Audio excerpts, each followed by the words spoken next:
Hello friends, देखिए सवाल number 3 बहुत ही इंपॉर्टेंट सवाल है, बहुत ही मजेदार सवाल है। 2018 की परीक्षा में भी पूछा गया। इतना शानदार सवाल कि बच्चे ज्यादातर कंफ्यूज होते हैं इसमें, और ऐसे ही सवाल बोर्ड के पेपर में पूछे जाते हैं जहां थोड़ा सा घुमा दिया जाता है, जैसे बॉल स्पिन होती है, बल्लेबाज चकमा खा जाता है, वैसे ही एग्जामिनर करते हैं। तो एक थैला फर्स्ट 2 थैले दिए हैं। फर्स्ट थैले में 3 लाल है और 4 क्या है, काली गेंदे हैं। सेकंड थैले में 4 लाल है और 5 काली गेंदे हैं। फर्स्ट थैले से एक गेंद सेकंड थैले में स्थानांतरित की जाती है। देखिए इन सवालों को आप पढ़ के छोटा सा डायग्राम बना लीजिएगा, बहुत अच्छा रहेगा। सेकंड थैले से जो गेंद है वो लाल गेंद, ठीक है। फिर फर्स्ट थैले से सेकंड थैले में गेंद भेजी जाती है, फिर सेकंड थैले से गेंद निकाली जाती है, जो कैसी प्राप्त हुई है, लाल। तो एक घटना होगी, सेकंड थैले से निकाली गई गेंद कैसी है, गेंद लाल प्राप्त हुई। ये घटना हो चुकी है। बात करें तो इस बात की प्रायिकता क्या है कि जो स्थानांतरित गेंद है वो काली थी। देखिए रिवर्स, या तो स्थानांतरित गेंद काली थी या स्थानांतरित गेंद लाल थी। यहां पर ज्यादातर बच्चे क्या करते हैं कि उन्होंने पढ़ रखा है, 2-4 सवाल रटे हुए से होते हैं कि थैला फर्स्ट थैला सेकंड कराते हैं, पूरा चौपट हो जाता सवाल। देखिए पूछा क्या है, स्थानांतरित गेंद काली है, इस बात की क्या प्राप्त। आपने फर्स्ट थैले से सेकंड थैले में जो गेंद भेजी है वो काली है या फिर लाल है, तो ये अपवर्ती घटनाएं हैं। तो प्रायिकता ऑफ E1, प्रथम थैले से स्थानांतरित गेंद लाल है। हमने कह दिया कि पहली लाल है। लाल गेंद, यहां से लाल गेंद भेजने की प्रायिकता क्या है, देखिए लाल गेंद है कितनी, 3 बटे कुल कितनी है, 7। प्रायिकता ऑफ E2, प्रथम थैले से स्थानांतरित गेंद काली है।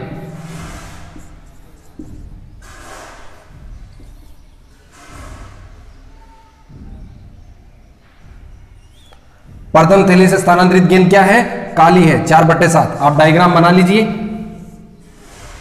देखिए पहले थैले से गेंद स्थानांतरित है वो क्या है, लाल है। लाल होने की प्रायिकता कितनी है, 3/7। और यदि काली होती तो प्रायिकता कितनी होती, 4/7।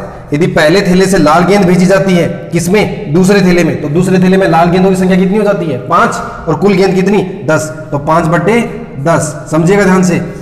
यदि दूसरे थैले में काली गेंद भेजी जाती तो काली गेंद कितनी हो जाती, 6 देखिए काली गेंद हो जाती 6, और उसमें से लाल गेंद आना तो 6 काली और 4 लाल, तो 4/10। तो ये 4/10 और ये 5/10। इसको समझना बहुत जरूरी है। यदि पहले थैले से लाल गेंद भेजी जाती तो दूसरे थैले में लाल हो जाती 5, कुल कितनी है, 10। तो दूसरे थैले से लाल गेंद आने की प्रायिकता होती 5/10।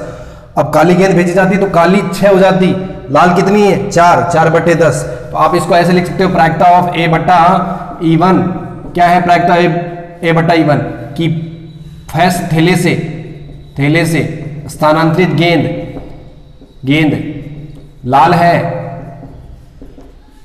तो सेकंड थैले से लाल गेंद आने की प्रायिकता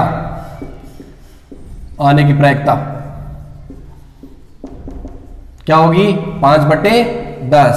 ऐसे ही प्रायिकता ऑफ A/E2, इनको लिखिएगा जरूर, देखिए परीक्षा में ऐसे नहीं छोड़ सकते आप। फर्स्ट थैले से स्थानांतरित गेंद काली है, तो सेकंड से लाल गेंद आना, कितना होगा, 4/10। देखिए अब लाल गेंद तो आ चुकी है, तो इस बात की क्या प्रायिकता है कि स्थानांतरित गेंद काली थी, तो स्थानांतरित गेंद काली, हमने काली स्थानांतरित किसको माना, E2 को, तो E2। तो प्रायिकता ऑफ E2, प्रायिकता ऑफ A/E2 बट्टा प्रायिकता ऑफ E1, प्रायिकता ऑफ A/E1 प्लस प्रायिकता ऑफ E2, प्रायिकता ऑफ A/E2। मान रख दीजिए E2 का मान कितना है, देखिए E2 4/7, 4/7 गुणा A/E2 4/10 बट्टा E1 का मान कितना है 3/7, 5/10 प्लस 4/7, 4/10। अब देखिए 7 10 7 10 7 10 कॉमन आ गए सब जगह से, तो 4 गुणा 4 कितना हुआ 16, 3 गुणा 5 कितना हुआ 15 और 4 गुणा 4 16, तो 16/31। बहुत ही सिंपल सवाल, बस कैलकुलेशन आपकी नहीं है, आपको समझना A/E1 A/E2 बस।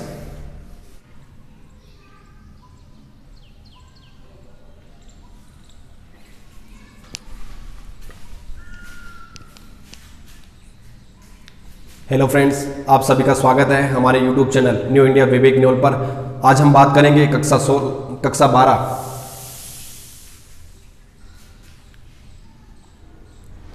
हेलो फ्रेंड्स, आप सभी का स्वागत है हमारे यूट्यूब चैनल न्यू इंडिया विवेक न्योल पर। आज हम बात करेंगे कक्षा 12 की प्रश्नावली नंबर 16 प्रायिकता, और प्रायिकता में भी सबसे इंपॉर्टेंट पेज पर में 16.3 उसके कुछ महत्वपूर्ण सवाल जो रह चुके हैं उनको हम आज यहाँ पर सोल्व करेंगे और समझेंगे कि किस प्रकार से हम उनको आसानी से सोल्व कर सकते हैं।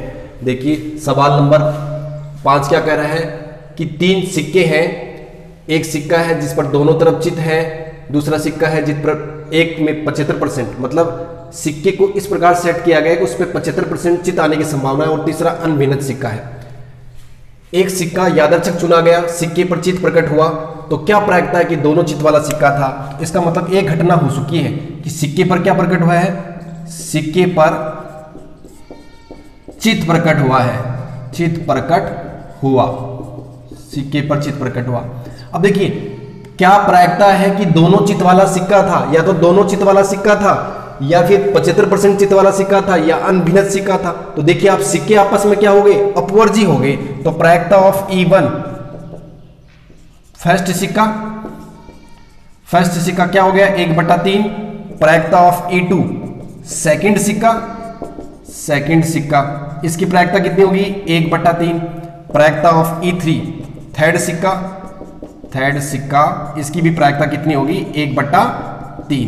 तो अब आप देखिए यदि हम डायग्राम बनाएं तो इसको समझने की क्या आना है, चित आना है। प्रायिकता ऑफ E1 हमें पता है, प्रायिकता ऑफ E2 भी पता है, प्रायिकता ऑफ E3 भी पता है। हमने कर लिया आसानी से 1/3 1/3 और 1/3।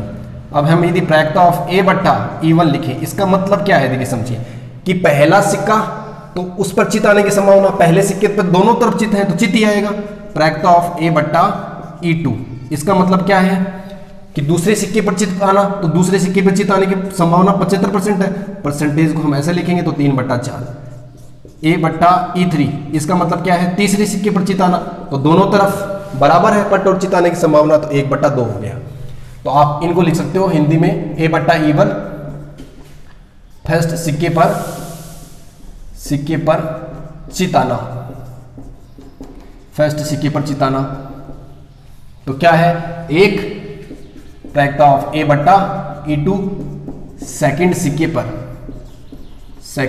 पर चित आना, इसकी प्रायिकता कितनी है 3/4, प्रायिकता ऑफ A/E3 थर्ड सिक्के पर चित आना, इसकी प्रायिकता है 1/2। तो प्रायिकता ऑफ, अब देखिए घटना A हो चुकी है तो E1 के होने की बात कर रहा है, E1 हो जाए तो प्रायिकता ऑफ E1 के आंकड़े ऊपर, प्रायिकता ऑफ A/E1 बट्टा प्रायिकता ऑफ E1 प्रायिकता ऑफ A/E1 प्लस प्रायिकता ऑफ E2 प्रायिकता ऑफ A/E2 प्लस प्रायिकता ऑफ E3 और प्रायिकता ऑफ A/E3। इसमें वैल्यू पुट कर दीजिए, इसकी 1/3, इसकी 1/3 गुणा 1 प्लस 1/3 गुणा 3/4 प्लस 1/3 गुणा 1/2।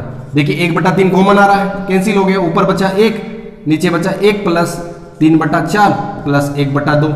इनका एलसीएम कितना आया 8, यहां पर 1 का भाग गया 8, यहाँ 4 का भाग गया 2 बार तो 6 हो गया, प्लस 2 का गया 4 बार, ये हो गया। ये 8 ऊपर जाएगा तो 8 बट्टे 10 18, 2 से कट रहा है तो 4 बट्टे 9, आंसर आ गया 4 बट्टे 9। बहुत ही नंबर 9 बहुत ही शानदार सवाल, ऐसे ही सवालों में फंसाता था। बाकी जो सवाल हमने छोड़े हैं वो बहुत ही सिंपल सवाल है, बिल्कुल आसान है, कोई उनमें घुमाया नहीं गया है। ये क्वेश्चन नंबर 9 और ऐसा ही एक विविध में भी सवाल है, वहां पर थोड़ा सा घुमाया गया है, तो यहां पर ध्यान देना। कह रहा है कि एक बहुविकल्पिक प्रश्न है, प्रश्न का उत्तर देने में विद्यार्थी या प्रश्न का उत्तर जानता है या अनुमान लगाता है। माना विद्यार्थी के प्रश्न का उत्तर जानने की प्रायिकता कितनी है 3/4 और अनुमान लगाने की कितनी है 1/4। यहां से कंफर्म ना करिए कि अपवर्जी घटना है। अनुमान लगाने पर सही उत्तर देने की प्रायिकता 1/4 दी है। जब अनुमान लगाता है तो सही उत्तर देने की प्रायिकता कितनी दी है 1/4। तो इस बात की क्या प्रायिकता है कि कोई विद्यार्थी प्रश्न का उत्तर जानता। देखिए जो चीज लास्ट में पूछनी चाहिए, लास्ट में देनी चाहिए, उसने पहले लिख दी है, लिखने में घुमा सकता है।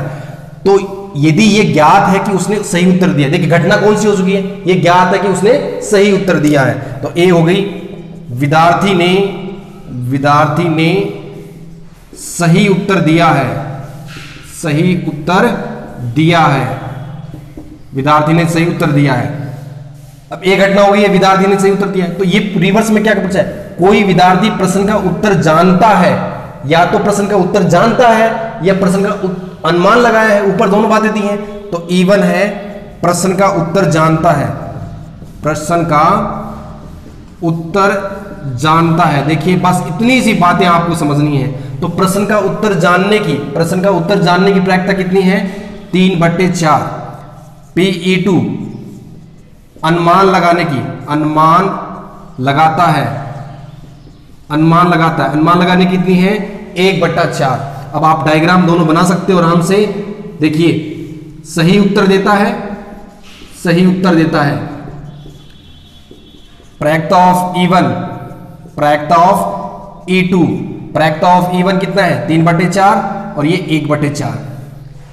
अब देखिए आप लिखोगे A/E1 का मतलब क्या है ये समझिए।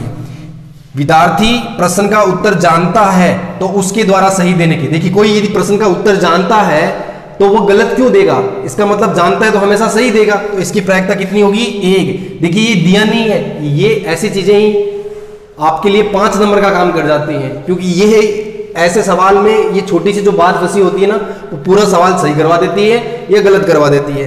प्रायिकता ऑफ A/E2, प्रायिकता ऑफ A/E2। देखिए E2 क्या है, अनुमान लगाता है तो प्रश्न का उत्तर सही देता है। ये दिया आपको कि अनुमान लगाने पर प्रश्न का उत्तर सही देने की प्रायिकता कितनी है 1/4। बस उसके बाद में आप यदि प्रायिकता ऑफ A/E1 हिंदी में लिखना चाहे, सही उत्तर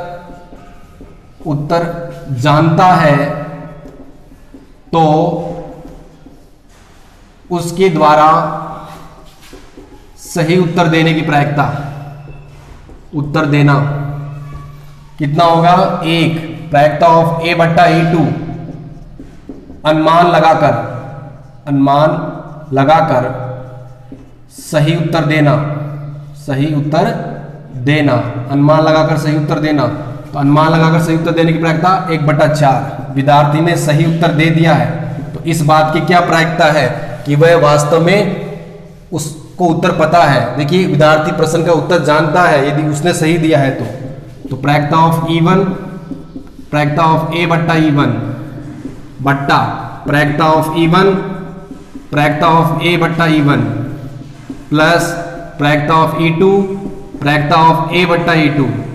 आप वैल्यू रख दीजिए, वैल्यू पुट कर दीजिए। E1 की वैल्यू कितनी है 3/4 गुणा 1, 3/4 गुणा 1 प्लस E2 की वैल्यू कितनी है 1/4 गुणा इसका मान भी 1/4 दिया है। देखिए इसको सोल्व कर लेते हैं। नीचे से 4 कॉमन आ रहा है, 4 कॉमन आ गया, ऊपर बचा 3, यहाँ पे भी 3 बचा, प्लस यहाँ पे बचा 1/4। यहाँ 4 लघुत्तम आएगा तो इसके नीचे कुछ नहीं है, 1 है तो 1 का भाग 4 तो ये हो गया 12 और 4 का भाग 1 तो ये हो गया 1।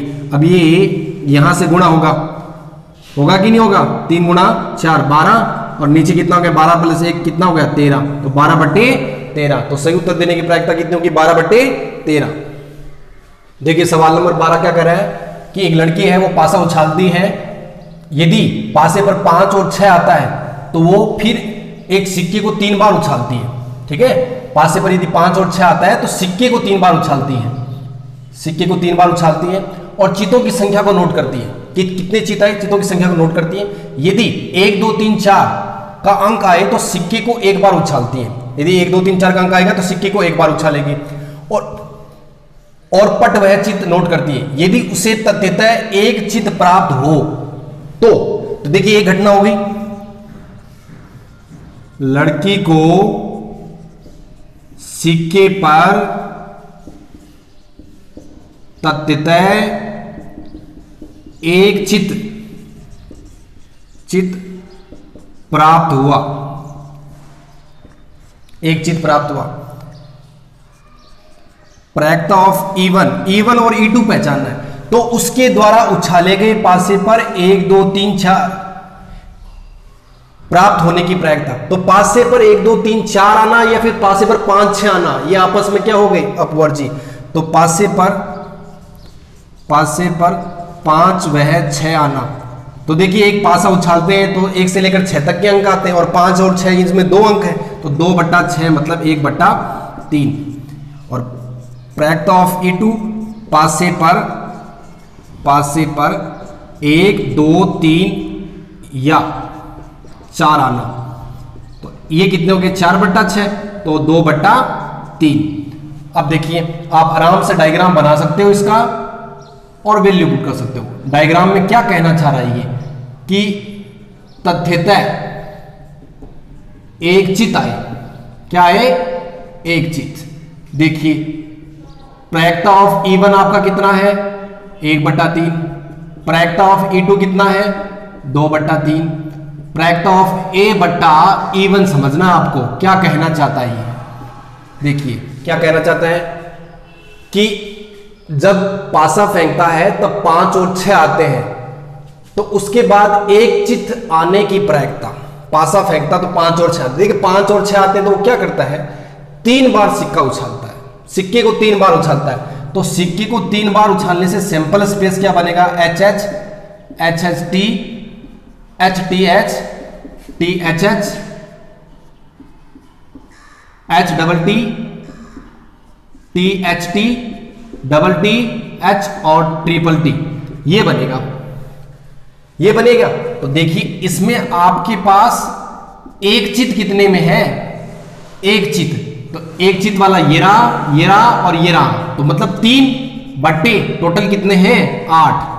प्रैक्टा ऑफ A/E2 ये क्या कहना चाह रहा है, ये कहना चाह रहा है कि यदि 1 2 3 4 आए, 1 2 3 4 आए, तो 1 2 3 4 आने के बाद क्या करेगा, सिक्का उछालेगा, एक सिक्का उछालेगा, तो क्या सैंपल स्पेस आएगा, H और T।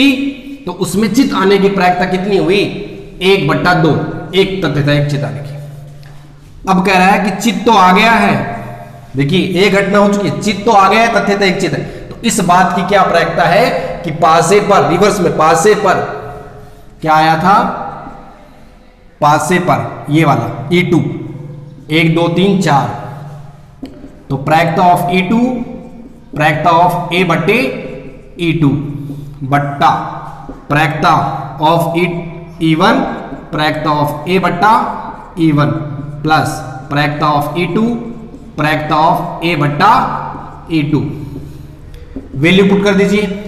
E2 की वैल्यू कितनी है, आप हिंदी में लिख सकते हैं आराम से उसको। E2 की वैल्यू है 2/3 गुणा A/E2, A/E2 आपके पास है 3, A/E2 आपके पास है 1/2। तो E1 की वैल्यू कितनी है, E1 की वैल्यू है 1/3 और गुणा में A/E1 है 3/8 प्लस 2/3 गुणा 1/2। तो देखिए 3 तो सब में कॉमन आ रहा है और 2 से 2 यहां कैंसिल हो गया, तो ऊपर बच गया 1, यहां 3 कॉमन आ गया तो 3/8 बच गया, 3/8 प्लस यहां 2 से 2 कैंसिल हो गया तो 1 बच गया। अब देखिए 8 यहां जाएगा तो क्या हो गया, 1/3 प्लस 8 और नीचे भी 8 आ जाएगा क्योंकि आप लघुत्तम लेंगे, तो ये 8 ऊपर चला जाएगा तो 8/11, तो आपकी प्रैक्टा आ गई 8/11।